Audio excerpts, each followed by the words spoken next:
The many benefits of knowing about the afterlife. Siafang. Translation edited by Chinyu. There is a story about two like-minded explorers on an adventure in a desert. After losing their way, they found that the water they carried was only enough to sustain them for half a day. They were left with a dilemma: they could either share the remaining water and eventually perish together, or one person could stay behind while the other took all the water to search for a way out and find a new water source, promising to return for the one who stayed. Since death seemed inevitable, they decided to take a slim chance at survival. One person stayed behind and the gun was left with him. They agreed that the one who stayed would fire the gun every 2 hours to help the other person determine their direction and eventually find him. At first, the person who stayed behind still had hope. He lay in a sandpit and fired the gun every 2 hours, but each time he was met with endless silence. After 4 shots, his spirit was on the brink of collapse, with only 1 bullet left. His thoughts wandered to his home and loved ones, and an overwhelming sense of helplessness seized his heart. How he longed to live. However, he thought he was being rational. He believed his companion would not return. If he fired the last shot into the air, he would eventually die of thirst. He did not want to endure such suffering, so he bravely placed the gun to his head and fired, ending his precious life. Half an hour later, his companion, carrying enough water, found him, guided by the sound of the final gunshot. A tragedy that could have been avoided occurred because the one left behind could not see what the future held.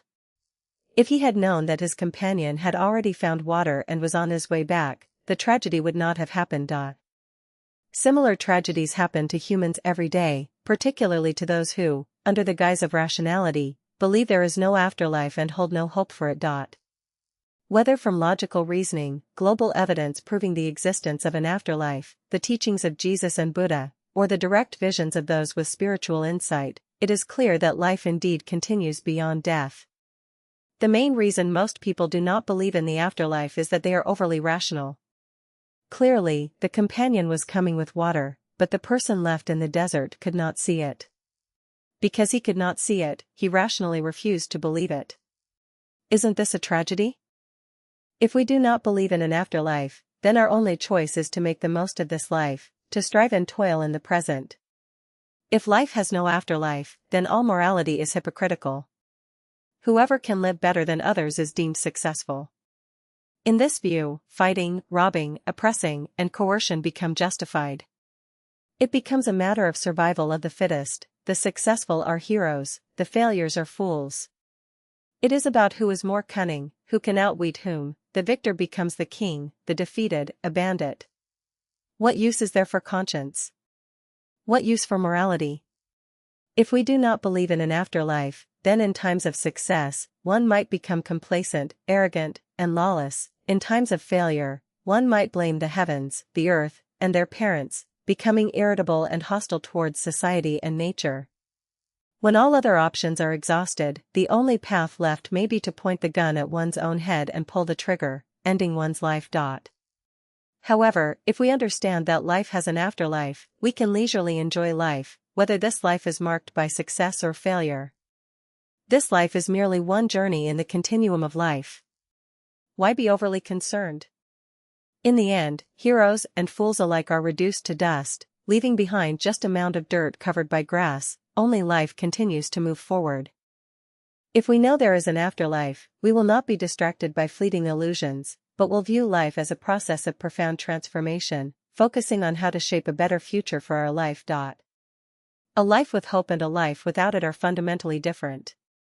Those who do not acknowledge an afterlife face only a dead end, without hope. Facing death, they are left with helplessness and endless fear. But those who believe in the afterlife see a brighter future.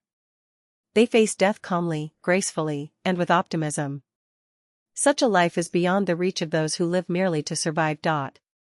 Some say, even if there is an afterlife, we do not know it in this life, so it has no meaning for the living.